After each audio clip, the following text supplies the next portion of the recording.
મિત્રો અત્યારે આપણે આવી ગયા ઢીમા ને ઢીમા તમે જોઈ શકો ગુજરાતનું એક એવું મંદિર કે જો ઉછાળો ધરણીધર બેઠો હોય છે. દ્વારકાની અંદર જેટલી પબ્લિક આવે ને એટલે દર પૂનમે આ મંદિરે આવે છે. તો જોઈ તો પાછળ મંદિર દેખાય ને આ બાજુ છે તલાવ ને અમાર ભલિયું છે. આ છે તલાવ. તલાવની અંદર માછલીઓ તો હતી પણ હાલ નથી દેખાતી. તમે પણ જો ના આવ્યા હોય તો અવશ્ય એકવાર દર્શન કરવા આવજો ને મંદિર પણ બહુ બેસ્ટ છે ને અંદરથી તમે દર્શન કરાવો કેવું હોય. ચાલો લેટ્સ ગો. હવે આપણે જવાનું છે અંદર ને અંદરથી તમને બતાવું.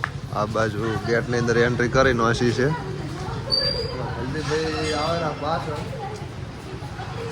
આ છે આપણે ધરણીધર ભગવાનનું મંદિર ઢીમા. મંદિર વગરનું મોટું મંદિર, વિશાળ મંદિર તમે જોઈ કહો.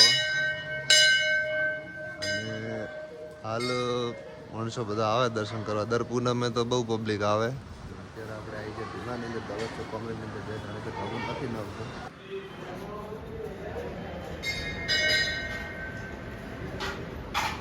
તો મિત્રો દર્શન બીજા કરી લીધા. હવે આવી જાય શંકર ભગવાનના મંદિરે દર્શન કરવાને. હવે અમે કરીએ છીએ શું કહેવાય પ્રતિક તો ભાઈ ગોળ ગોળ ભમારા દાદાના દર્શન. જો આ મંદિર છે અને આ બાજુ ભોજનાલય છે. બહુ આમ સારું મંદિર છે, આયા લાયક છે ને ખરેખર આમ એવી ફિલિંગ આવે કે દ્વારકાની અંદર ફરતા હોય ને એવી ફિલિંગ આવે. તમે જોઈ કહો. અને અમારે ભંગ્યો એટલો ઉતાવળો રહે ને કોઈ સીમા વગરનો ઉતાવળો રહે. ગીત ગાઈને એટલા બધા મંદિરો આવેલા છે ને, સેંકડો મંદિરો આવેલા છે. તમે ખાલી એકવાર ના આવ્યા તો અવશ્ય ખાલી આવજો. ખરેખર મજા આવે. અને આજનો વ્લોગ થવાનો છે થોડો મોટો, એટલે છેલ્લે સુધી વિડીયો જોજો. જોઈ કહો ભલું કરજો. અને દર પૂનમે આવો એટલે આર્યો ગેટ ચાલુ હોય છે, હાલ આ ગેટ બંધ છે. પૂનમનું એટલું બધું ટ્રાફિક હોય ને, સીમા વગરનું ટ્રાફિક હોય. જે દ્વારકાની અંદર ટ્રાફિક હોય ને એટલું હોય ટ્રાફિક હોય છે. અત્યારે અમે ફ્રી ટાઈમમાં આવ્યા છે કે વિડીયો અમારે કમ્પ્લીટ બને એટલે પૂનમ ના આવે ને તો વિડીયો નહીં બનતો બરાબર છે કે બેકગ્રાઉન્ડ વોઇસ બીજો બહુ આવતો હોય છે. એટલે તમે જોઈ કહો.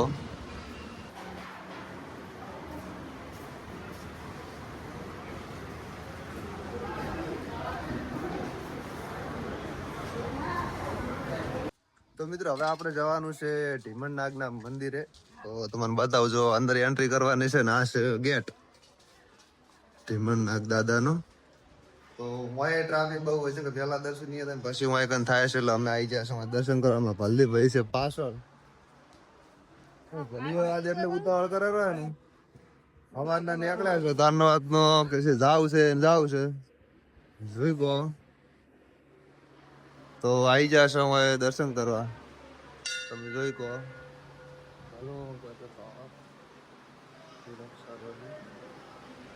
ભલદીભાઈ દર્શન કરવા બેસ્ટ છે. ખરેખર અમારા વાવથરા તાલુકાની અંદર બેસ્ટ મંદિર આવેલા છે ને. તમે જોઈ કહો. આ છે લોકેશન મંદિરનું. શું કેવું તમારું કોઈ કહેશો? હા ભાઈ, ઢીમાની અંદર તો આવડું મોટું મંદિર છે. તો તમે પણ દર્શન કરવા આવો તો અવશ્ય ના આવ્યા હોય તો ઢીમાની અંદર એટલે બેસ્ટ લોકેશન આવેલા ને સીમા વગરના એટલી મજા આવે છે ને દર્શન કરવાની.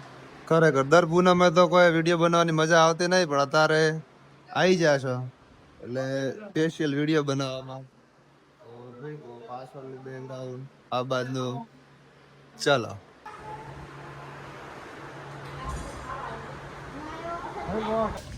દર્શન બીજો થઈ જાય ને હવે જવાનું છે અમારે ઘરે નહીં જવાનું. બાકી છે ભૂલી ગયા. સોરી. તો આ છે બજાર. હજી હાલ ટ્રાફિક ઓછું છે, પૂનમનું બહુ હોય છે. હવે ચાલો આપણે ચાલો. આ બાજુ છે અમારું બાઈક. જેમ કે ગાડી તો અમારી નથી, એમના વિચારતા કે અમારી ગાડી છે. વલમ થઈ જવાનો મોટો, કમસે કમ 15 મિનિટ ઉપરનો આજ. ચાલો હવે આવી જશો અમે મંદિરના હોમેના ભાગની અંદર ને મંદિરના હોમેના ભાગમાંથી તમને ખાલી વ્યૂ બતાવું. એટલો બેસ્ટ વ્યૂ આવે છે ને ખરેખર દરિયા જેવું વાતાવરણ લાગે છે. તો આ છે આપણે તલાવ ઢીમાનું.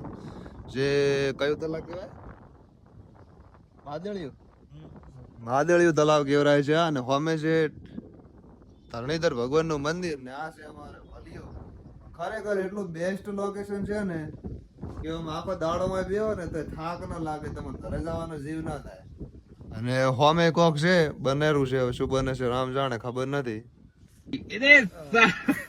अरे रे क्या आना रे रे તારામાં તો क्या કરે સાલા कुछ समझ नहीं आता है આનું મારે શું કરો મને કોમેન્ટ ની અંદર કહેજો ભૂલતા નહીં પાકું એમ ખરેખર જુઓ ખાલી સામેથી એમ કેવું લાગે એમ દ્વારકા જેવું લાગે છે અહીંથી જુઓ ને તો એમ મને તો લાગે છે એવું કે આ સ્પેશિયલ દ્વારકાનું સીન લેવા માટે તો બનાવેલું છે એમ ફોટોગ્રાફી કરવા માટે મને તો એવું ફીલ થાય બીજાને ફીલ થાય કે નહીં ખબર નહીં ચલો તો મળીએ આગલા લોકેશન ઉપર જય માતાજી તો મિત્રો ખરેખર અહીંથી એટલું બેસ્ટ લોકેશન લાગે છે ને હાલ ધીમા ગામની અંદર ઊભા છે પણ એવું લાગે છે કે જાણે દ્વારકાની અંદર ઊભા હોય ને એવું ફીલ થાય તમે જોઈ કહો અને તમે પણ ખાલી એમ નોટિસ કરો કે દ્વારકા જેવું જ ફિલિંગ આવે કે નહીં આવતી અને આ છે આપણે ઢીમાની અંદર તલાવ બહુ બેસ્ટ તલાવ બનાવેલું છે તો તમે પણ આવજો અવશ્ય એકવાર ના આવ્યા હોય તો જરૂરથી જેમ કે દર્શન કરે એવું સ્થળે તો જય ધરણીધર ભગવાન